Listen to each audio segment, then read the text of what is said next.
Okay. Toon Pang works at a company called Ufinity.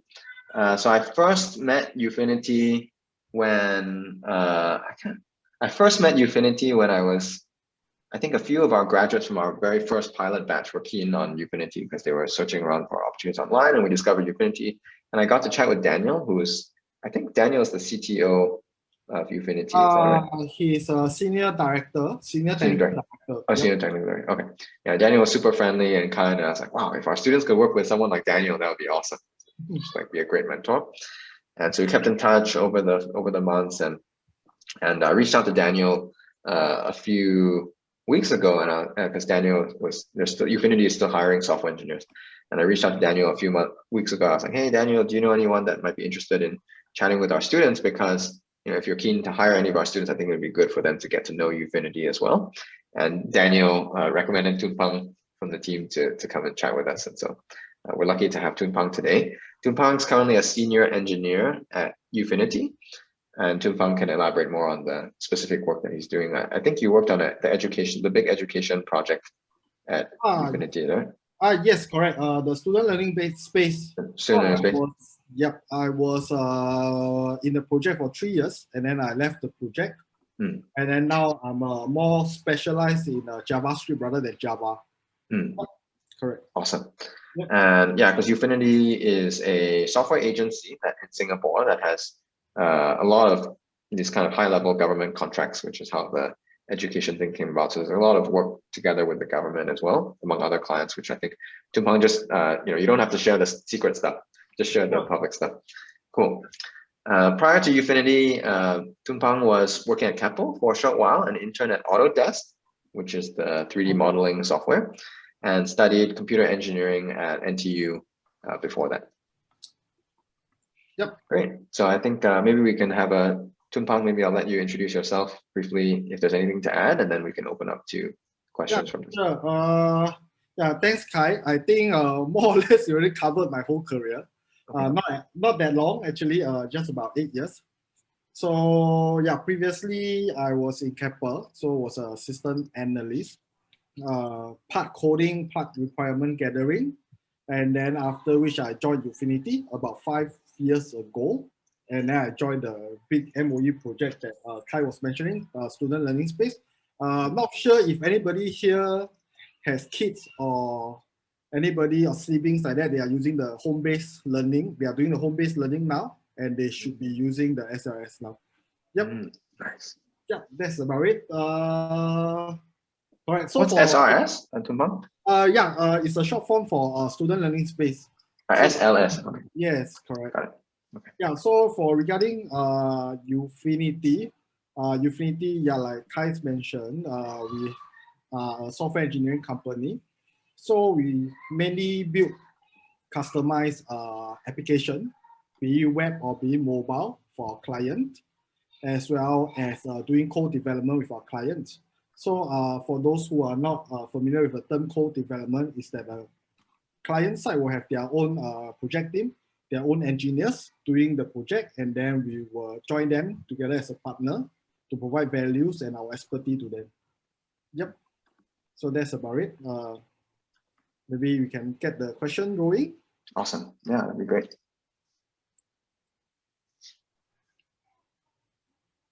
I'm actually a bit curious about Ufinity's, since you manage a team as well.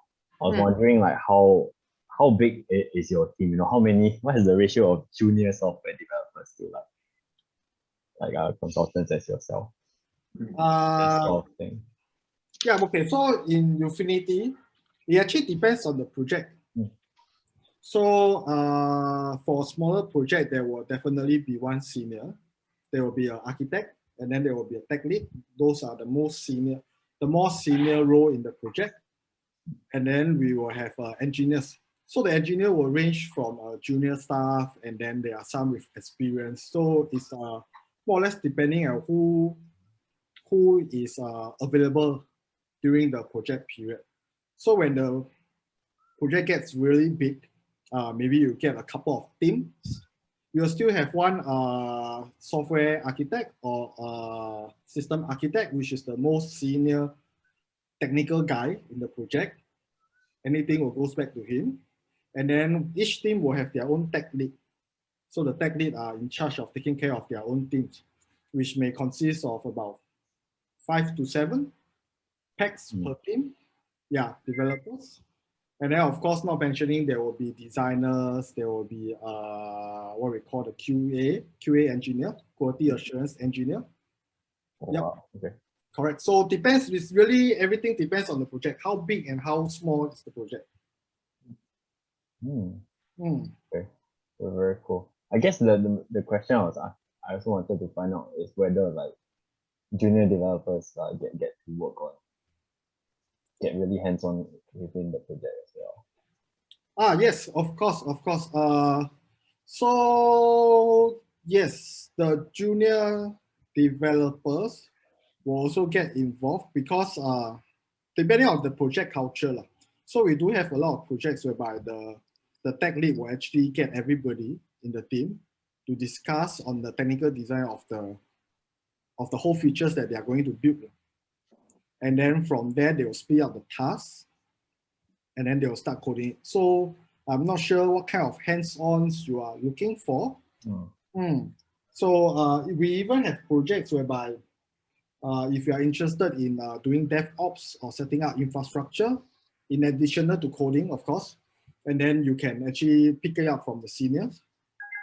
You can shadow them and then build up your expertise in that area. Okay.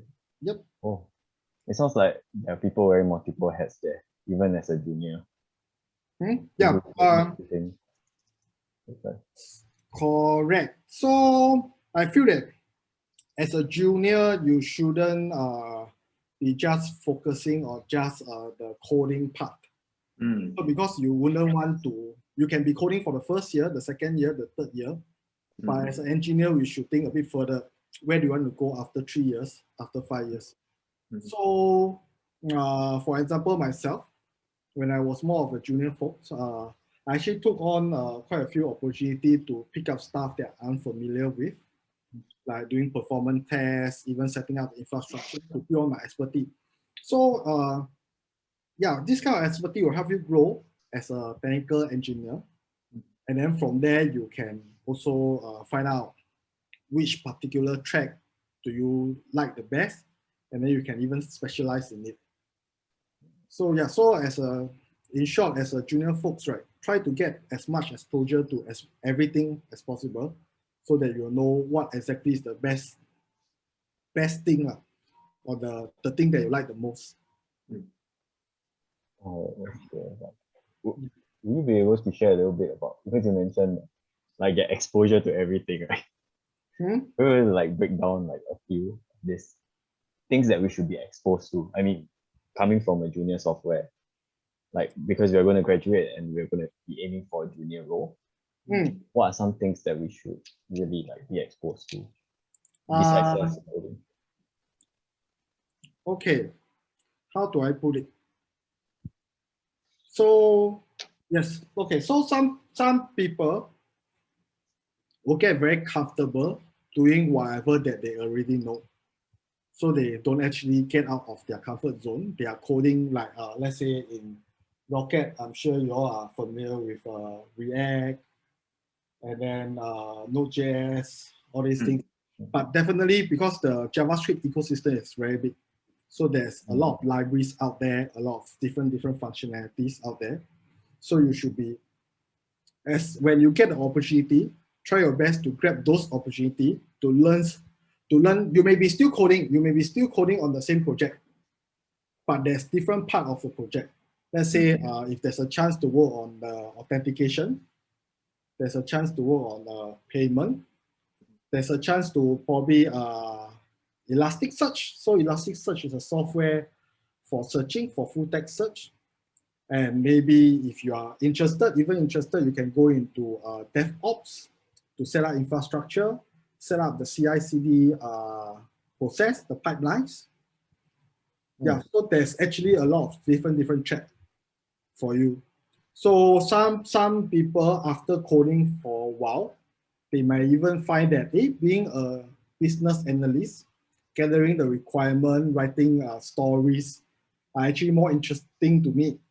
So they can also switch their track over to the functional part, to the functional track, to do the BA's growth. Mm. So there's actually the coding, the engineering part is just a starting point for you to branch out into different areas. Can you share more? So you mentioned that data analyst or business analyst is a functional track. Can you tell us more about, what are these tracks that are available at Ufinity, and generally what are they all about? Okay, so for system analyst in or rather we call it business analyst in Ufinity, they are more they are the one who grooms the story with the clients. So for example, the client has a problem, has an issue, and they want to solve an issue.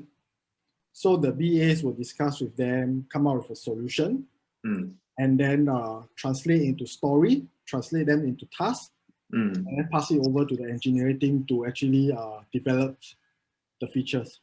Right. So why do I call it a functional track? Because they are the one that is looking at the functionality of the system, more of the one that's coding it. Yeah, but of course with some technical background, you actually help in your work as well, because you will know vaguely that is this something that is very, very complex, and then you can advise the client accordingly. Yep.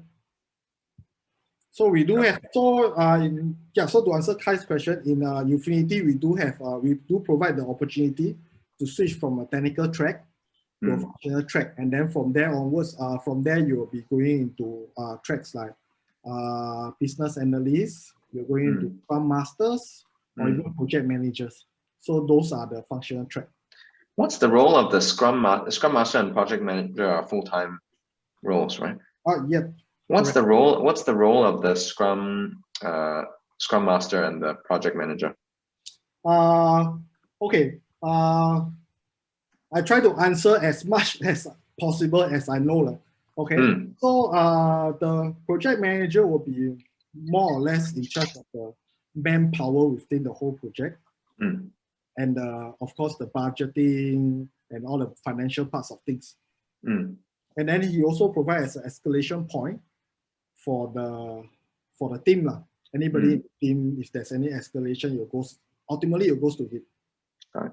So for Scrum Master, they are more of performing the agile, the Scrum activities, the stand-ups, retros, and total planning. Yeah, sometimes they also take on dual role. They will also be grooming the story together with the client counterpart. With the business analyst kind of thing. Yes, correct. Okay. How big? Sorry, I have a lot of questions. Sure. How big a role do the engineers play in the design? Because we were saying business analysts kind of figure out all the requirements with the client, right? Correct. How big of a role do the engineers play in that requirement specking process? How much back and forth is there between the business analyst and it? Or is it more like the business analyst decides everything, then the engineers build exactly that design? No, we definitely in Ufinity we don't work this way. So the business analyst will gather requirement, and then from there they will discuss with the technical folks how technical feasible is all these stories. How can it be? So if this is very complicated or if not feasible to implement it technically, from there then they will like back and forth between the PAs and the client side on coming out on the best solution and the best user experience. Yep. Okay. Nice. Yeah. So sometimes it's not even complexity or not doable. Sometimes it's also a performance concern. Because some requirement will lead to a very bad performance, even no matter how much you optimize it, and the ROI not worth it to increase the performance and spending a lot of effort to improve the performance, whereas a different flow can serve the same purpose of the problem in a easier way. All right. Nice.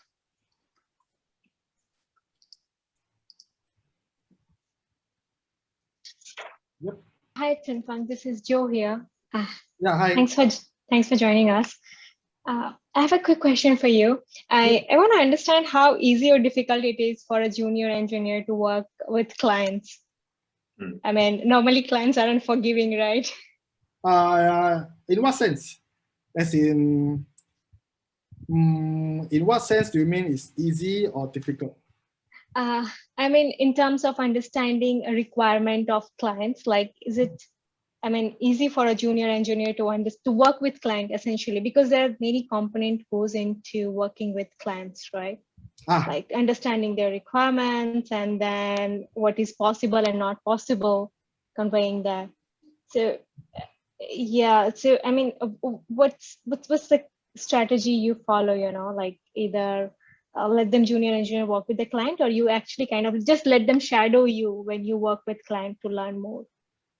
Okay. So for the most part, the junior folks, such as you guys, when you first join the project, you will most probably be sitting in, shadowing and understanding the process. So of course, your opinions matters as well. When they open up for your opinions and comments, you can definitely raise any comments. And so far, I have not bumped into any client that's so mean that they will shoot you down the moment you give your comments. So I think there's no need to be too stressed up about it. As for my own personal experience or my own personal tactic, how I usually does it is I will build a good rapport with the customers. So the moment the rapport is there, the moment the networking is there, they will, in another word, in a more crude word, they will give you a bit more face, and then everything will be easier to discuss. So that's my secret recipe. Correct. But to build up the rapport, of course, there's many ways. One way is us being engineer, we shouldn't be too, how do I put it, too stingy or too, cannot be too difficult. When the client side asks you for something and it's actually not very difficult, not very complex, just say yes. But of course, if it's too much and it's very complex, then yeah, maybe you should highlight to your superior. Correct. So don't stress yourself out. Working with client is not that bad. Thank you, Lilhan. Hello, Ian here. I just wanted to ask on a related note on working with clients. How is it like working with a government client as compared with working with maybe those like smaller private companies?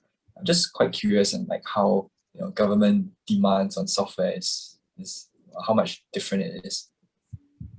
Okay. So ever since I joined Ufinity, I've been working mainly with the government sector. So I can't explain or comment much on the private sector part. However, working with the government is it's quite a good experience, I would say. So nowadays the trend is to have a very strong user experience regardless of what you do. So with the user experience, which is very different from last time where everything design looks like an enterprise software. So so that's how usually the government side will roll nowadays, with the focus more on the UX. And then yeah, the rest should be more or less the same as other clients. They are friendly, and then everything is negotiable.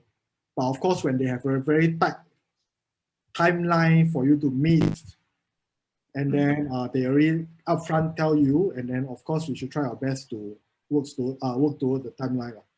But then they are not so mean in the way that you really the feature is really so complex that they will actually force you to work 24/7 or even 997, 996 just to complete the features. Everything is still negotiable. Yep.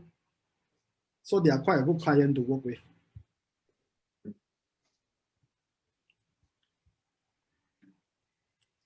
I hope that answers your question, right, Ian? Yes, it does very well. Yeah, because I was quite curious as to whether government or like public sector is also as concerned with like things like UX or with how the design is like, or scalability, what their concerns were, or what their priorities were.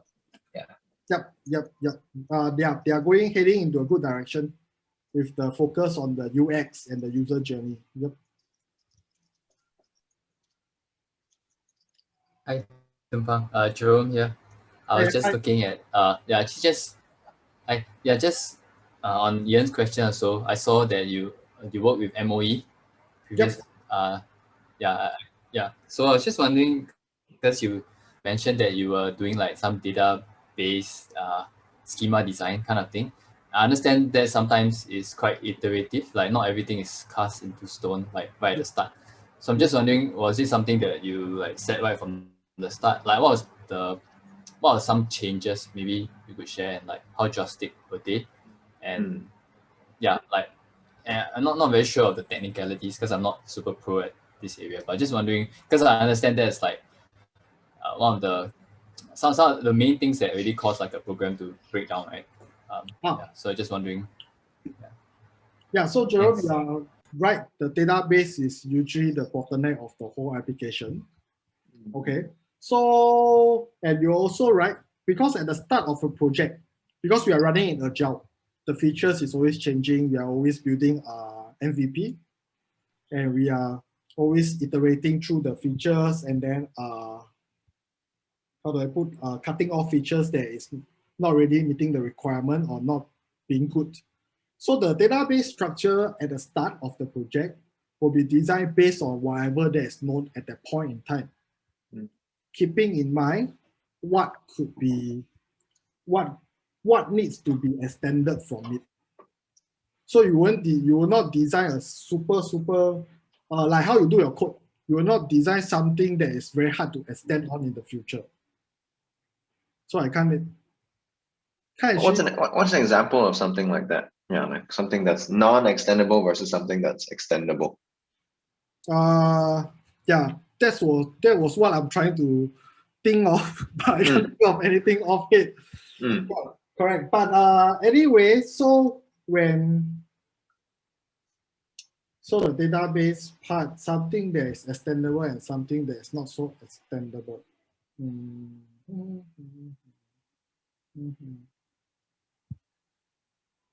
How do I put this? So, okay, something like if I have let's say I take a classroom as an example.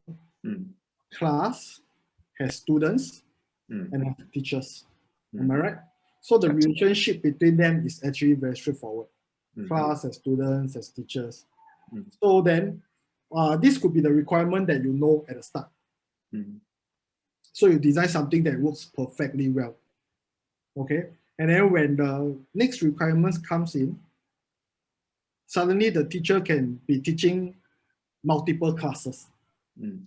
So that's when you realize that your class to teacher, teacher to student, it has to be a many-to-many relationships. And then after that, you thought after that you have to think about like in the class, what if in the same class students are taking different subjects? One very good example will be the mother tongues will definitely be different in Singapore context. So all these things, you can first design something that is simple, that fulfill the requirement, but don't lock everything down. Think of how you can further extend it or make changes to it with respect to future's requirement. Okay. So coming back to Jerome's question, so what's the most drastic changes that I made to a database? So that will be, I'm not, in my whole career, this is the most drastic. So we are preparing to go live.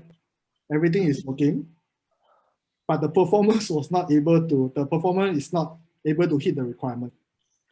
Okay. So in the end, we have How did you measure the performance?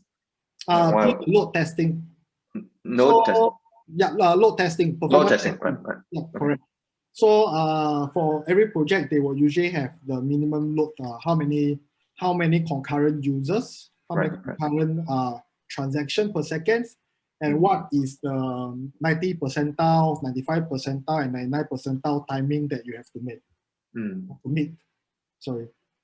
So yeah, so coming back to the topic of the database, so the performance, everything was fine, everything is working well, just that the requirement for the performance is very, very high and very, very stringent, very, very strict. What we have to, and the database is not able to support this kind of load. What we have to do was to split the database into two, move some of the tables, keep some of the table in one database, and then move the rest into the next database. So that's the, and this is just before going live. So I would say this is the most drastic changes that I've ever made to the database. Why was that able to speed it up a lot? Is it because because why was that? Single database already hit max. Because not all users are trying to access the same data, right? Some users will be accessing some tables, others will be accessing the tables. Correct. Got it. And then for a single database, there's definitely a higher threshold, and that was really met, and we cannot go even further higher than that. So by splitting it, we are splitting the loads between two databases. Yeah. Nice. So these are all the things. Yeah. Hi, I'm Samantha.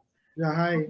I wanted to ask about, so you mentioned that for these products that you're working on with the government, would you also be the company that they would use to, like, for example, you said that they're all MVPs. So how it would work in the product startup is that you would have like data that you're collecting, and then you're able to iterate on the product to make it like, to take it to like, further releases, etc. How does that work for like your relationship between you and the client? Like, are you basically responsible for the product as it goes through these changes? Or like, do you ship off these MVPs and then work on the next project, another MVP? No, okay. So we will usually stay in the project we won't be staying short term in the project. So how our company practices is usually when you join a project, you will probably join 1 to 2 years, or not 1 to 2 years. Minimum is 1 to 2 years. So from there, you actually grow with the product. You'll see the product growth. So so collecting of data is always part of the features. They are collecting the Google analytics data, and then from there they will iterate the project. And then when there's new requirement for new features, then you'll start building on to the project. So I would say, in some sense, you are responsible for the product, but the requirement side usually will come from the BAs and the project manager. Yeah.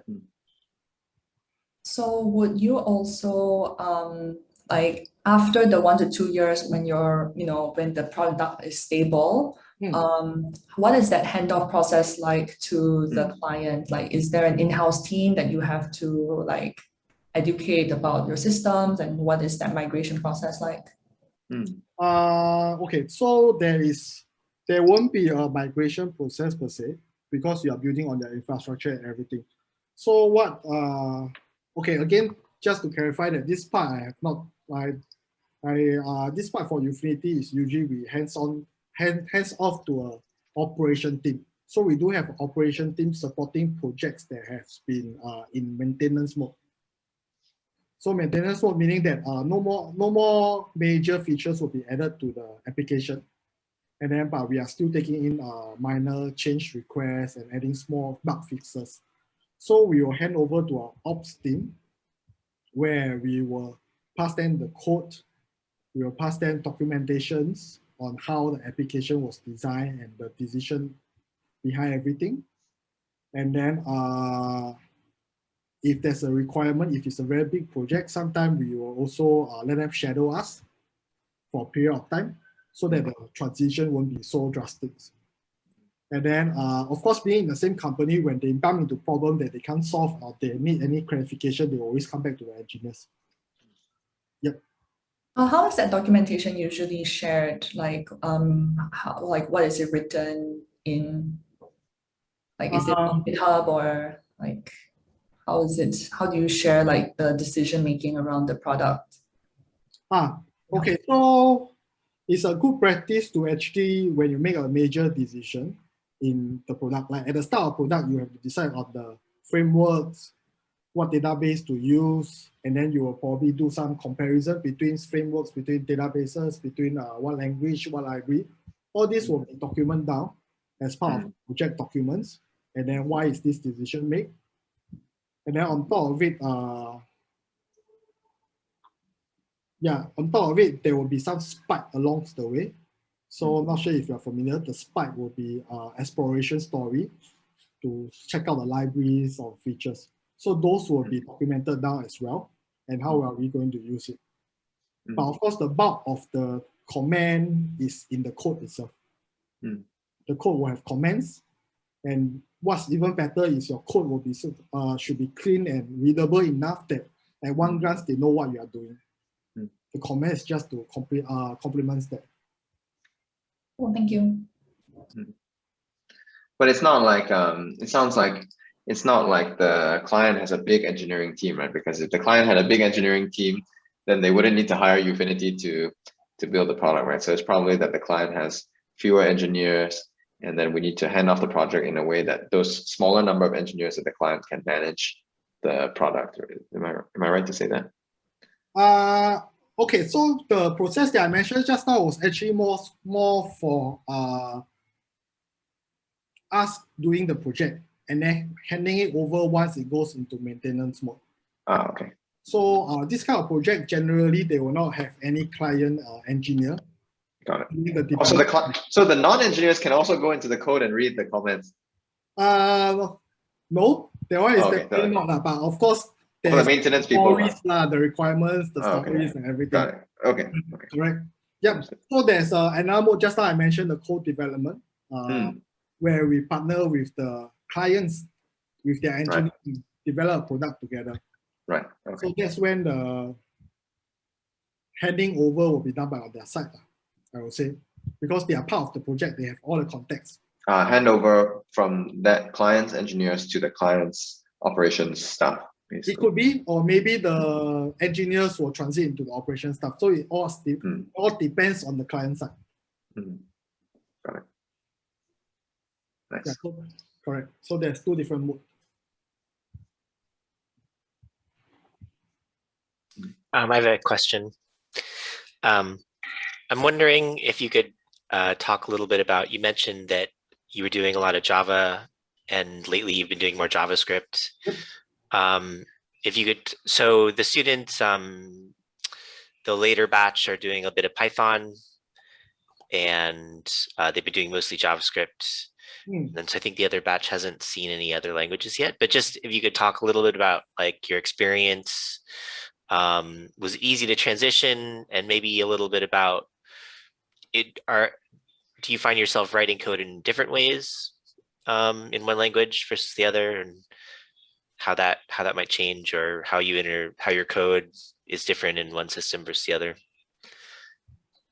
Okay. Let me think about this. Yeah, so I started out with Java. So I'm not sure if you are familiar with Java. Java is a typed language. So every variables you declare, everything it has to be typed. You cannot change the types halfway. And then the function, since you are familiar with JavaScript, in Java, the functions are not first-class citizens. Meaning to say you can never pass a function into a method. So the way of writing, and in Java, you can only have classes. Not like JavaScript, where you can export individual methods out and then import it and use it. So I would say the way of Java doing things is a bit stricter.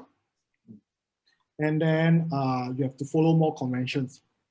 Not to say that it's not good, but it's more, there's more constraint placed within the language itself, which also leads to a more consistent code among all the developers.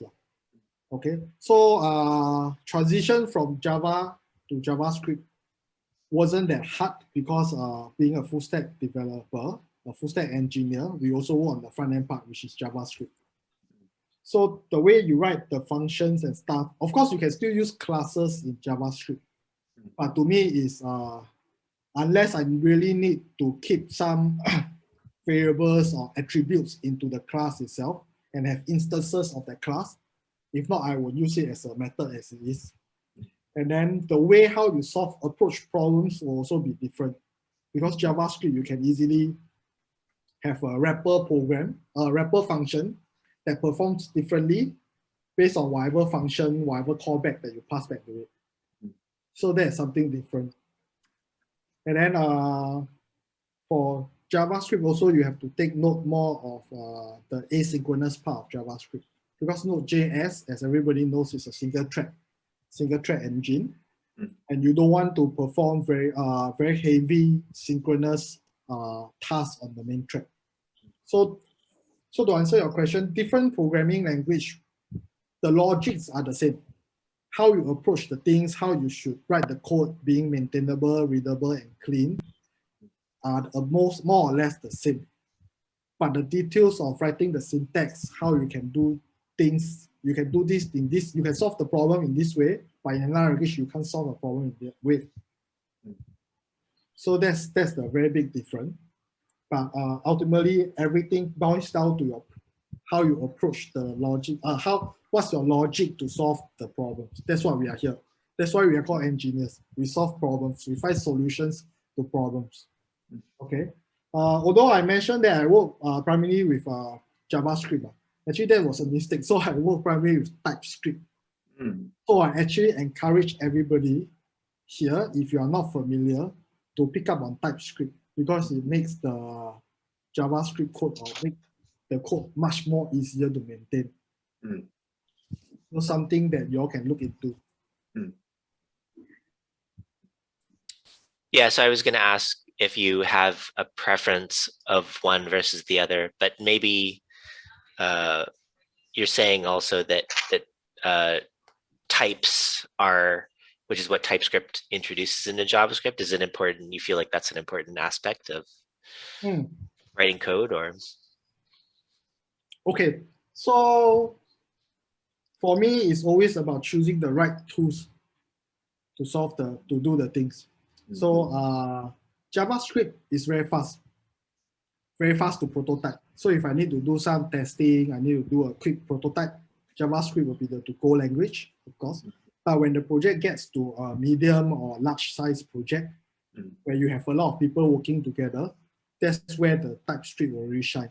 That's where the overhead of incorporating TypeScript into the project will outweigh the, I'm sorry, not the overhead. The benefit will outweigh the overheads. Okay, and then, like let's say, if you are also familiar with Python, I think you all also learn about Python. So to me, Python is a tool to interact with the server itself to code. So if I need to do any server stuff, then it will be Python. Don't need to go another layer on. Or then even that I can do shell scripts. But shell script is not that easy to, it's not that friendly to use as compared to Python. So it's always about finding the correct tools to write, to solve the problem. To me, don't have much, don't really have a very strong preference. Yeah. That's how I feel like. It's all my personal opinion, just to add. Sorry, when you say reliable, what do you mean by reliable? Like Java is more reliable. Like what do you mean by that? Okay, so JavaScript can also be reliable, but I'm not sure if you notice that in Node.js, because it's single thread, if you have unexpected errors that is not handled properly, the whole program will crash, and then your system will go down. So JavaScript is running on many threads. One thread die, and then they continue. I see. Java, you mean Java runs on Java? Sorry. Yeah. So then I guess that brings me to this question: like, how do you determine whether a code is safe or not? Your backend code is specific. Like when you write your backend code, probably like say authentication, for example, how do you know whether your code is safe or not? How do you save in what aspect? Safe as in it doesn't crash the whole application? No, safe Or as in safe security-wise safe. Security wise, okay, so how you determine the security wise? I would say you have to think about what are the potential surface area whereby the potential area whereby the attacker can come and attack your app. So let's take authentication as an example. So not sure if you all should be using JWT, right? Generating a JWT and passing it to a front end. So storing the JWT on the front end has many different places that you can store. You can store it in the local storage. You can store it in the session storage. You can store it in the cookies. But out of these different ways, which is the most secure? So that's where you have to weigh. So if you are putting it in the local storage, which generally is not advisable, you are very susceptible to cross-site scripting. So that's when, with the cross-site scripting, not sure if you are familiar, you're more like the attacker will, let's say there's an input field, the attacker will put in some JavaScript code, and if the system does not validate it, and then it display for the next user, that's where the JavaScript code will get executed, and then they can access your access token in this sense. But then on the other hand, when you put in the cookies, then that's where it's less likely to get SXS because you can have set some attributes on the cookies. However, you have to take care of CSRF. CSRF means to say people putting a hidden form on their website, cheating or bluffing the user to click a button and submit the form. But the form is submitted to another website. Let's say it's an iBanking website or iBanking API. Because your access token is already in a cookie and you are calling the domain, your access token will go up to the backend, and then they will validate that you're the correct person. Yeah, and then they will start to deduct. Maybe let's say transfer all your money back out to the attacker. So essentially, someone has to go and validate that, okay, all the common security threats, we're not vulnerable to those. Huh? Yeah, so there's always a checklist as advised by the security team. Also, the project will have vulnerability tests and pen testing. That's where they will flag out all the possible vulnerability. So when you do more, you'll get exposed to more of this, and then you incorporate them into your code in the future. And one thing I learned about security is that they are not always looking for 100%, because there's going to be a loophole somewhere or another. So they are always about increasing the resistance for the attacker to attack your application. Like even it's just 1%, between a 98% and 99% security solution, the solution, right? The 99% is, although not perfect, is still better than 98%. So it's always how much you can do without compromising the user experience in the, as well. Okay. Wow, that was good. We're getting quite technical. Maybe we can take a step back and talk more about general kind of the career path that you've been on. So maybe you can, so our students, as we are kind of entering the tech industry for the first time, could you tell us a little more about your thought process? Like when you were graduating at NTU, you decided to join Keppel, eventually decided to join Ufinity as well. Like what was your thought process when you were choosing which company to join, and why did you choose the companies that you chose? Okay, I'll be very honest here. My first job, fresh grad, I have nothing in my mind. I don't know where to go or what to do or what to choose. So Keppel was the first company that accepted me. So I went on with Keppel.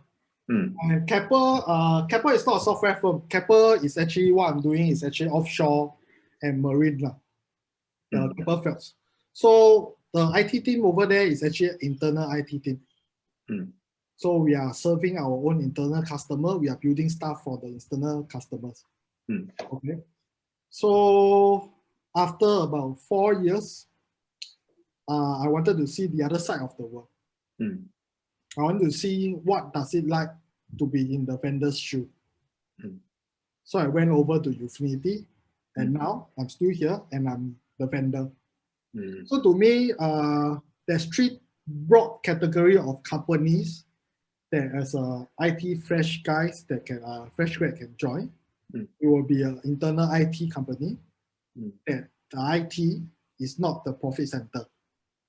Okay, you are serving the company internal user. The other type is the vendor, like Ufinity, where you are helping your client to build applications. And then the third one will be a product company. So I think for me, I feel that being in a vendor side is actually very good exposure for me. You are looking at a range of products, a range of projects, and you get exposed to more different type of opportunity, technology. Whereas in a very established product company, your scope of work may be really very, very narrow. You are very good at what you are doing, but you don't have you have the depth of the technology, but you don't have the breadth, the knowledge breadth. So I feel that as a start, you should work on your breadth first before going for the depth. So that was my thought process on my second job. That makes a lot of sense. Yeah. Yep. And just as a kind of follow up to that, now that you've gotten so much breadth and depth in your current work, where do you see, like, where for when we have our students who are getting into the industry, right, and envisioning the future in this industry 5 years down the road, 10 years down the road, 15 years down the road, where do you see your career moving? Do you see yourself moving deeper in the technical level, or does it eventually move into management? Or what are the different options available for engineers after, say, 5-10 years? The possible things will be like, like I said before just now, you can definitely move into the functional track where you no longer code, but you gather the requirements. Or you can go on, like if you want to go deeper into the technical track, you will go on coding, and then you become a tech lead where you make more critical decision. And then you can even go into DevOps. Or if you want to go even deeper, you can become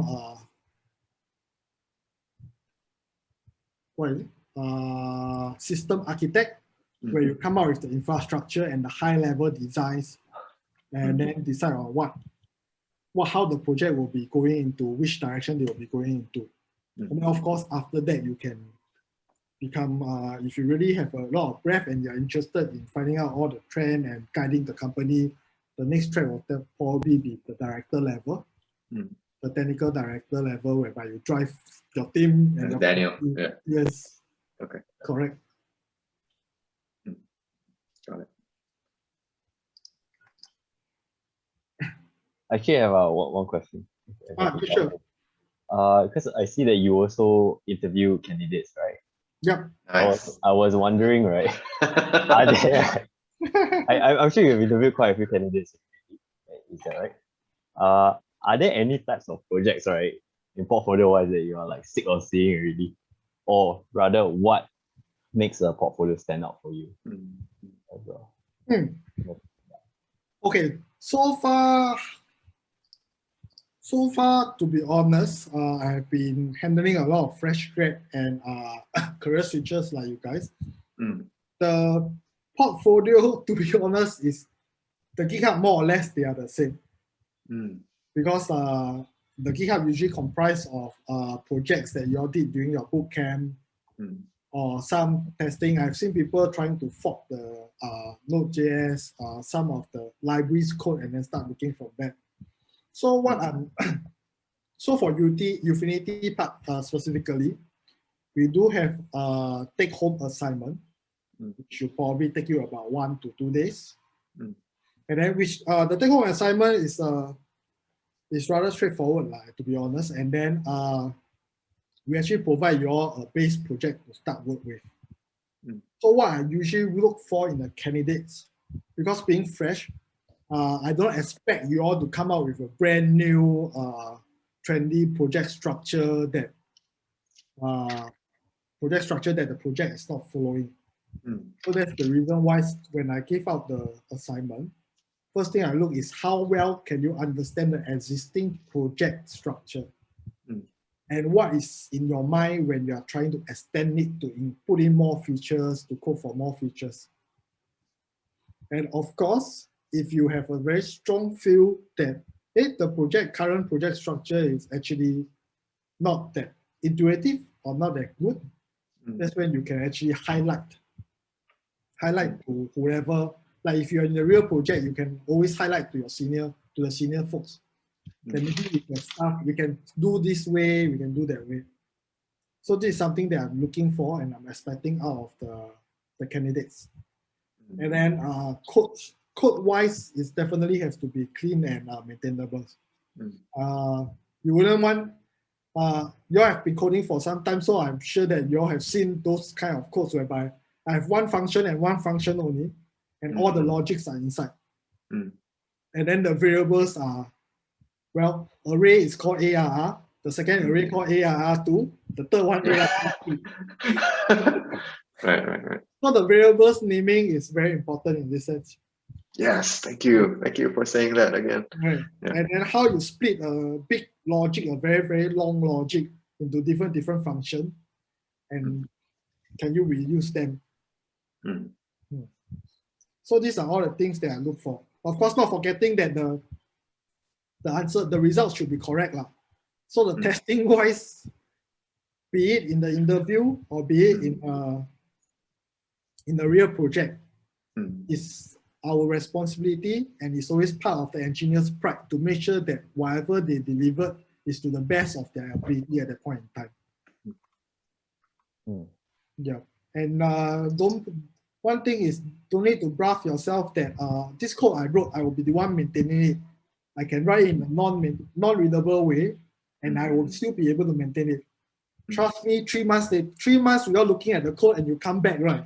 You'll start scolding yourself. Yes. And even worse, when you look at the code, you don't even remember that you were the one writing it. And then you start scolding the coder. Then you look at the big brain, and then you start seeing your name there. So this is actually very common. Oh, yeah. Right. So this is all the things that I feel that is important as a start. Clean and maintainable. Well-tested code. Yeah, and look for a structure that follows the project's convention. And then learn from there. So our portfolios don't have to stand out because everyone's the same. Just do well on the take home, is it? Or like how does the portfolio make a difference then in that case?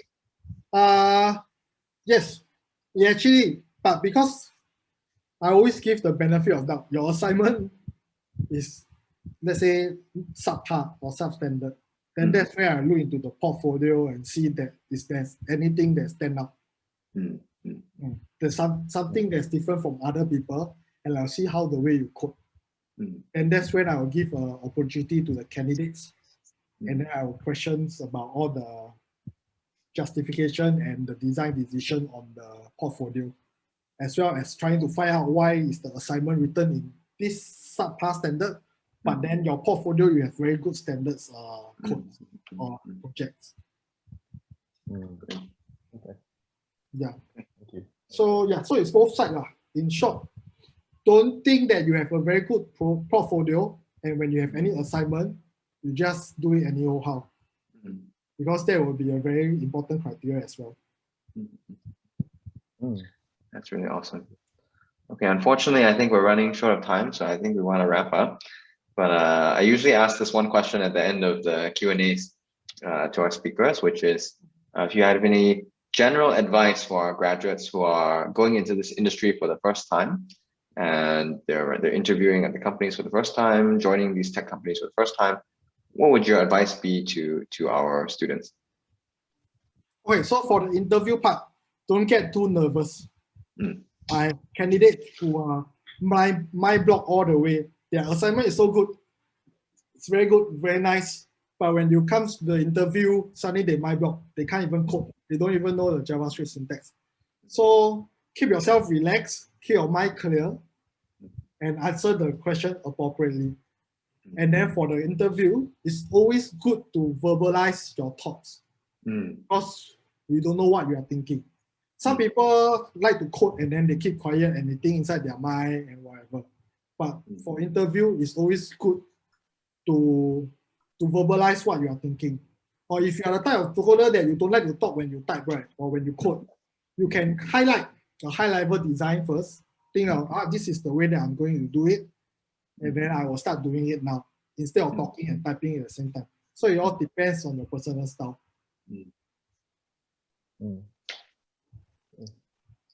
And That's awesome.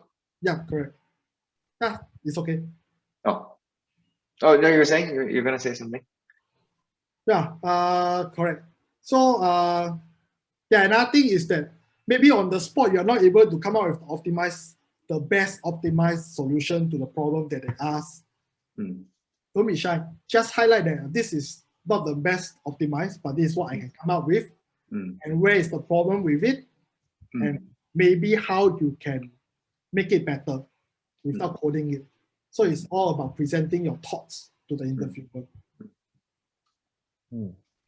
Yep, Kai. That's so good. That is so amazing. I love it. Yeah. Thanks so much for sharing your advice and feedback today. I think we all gained a lot from it, and really appreciate that. Hope to be able to send some resumes your way in the coming month. Yeah, sure. Send it to Daniel. Daniel will be looking forward to all your resumes. Okay. Yep. I hope I have answered some of the burning questions that you all have about the tech industry. Yep. Awesome. Thank you so much. Thank you, Toon Pang. Thanks so much for your time. Thank you. Have a good day. Bye. Have a good day. Bye-bye. Bye. Bye.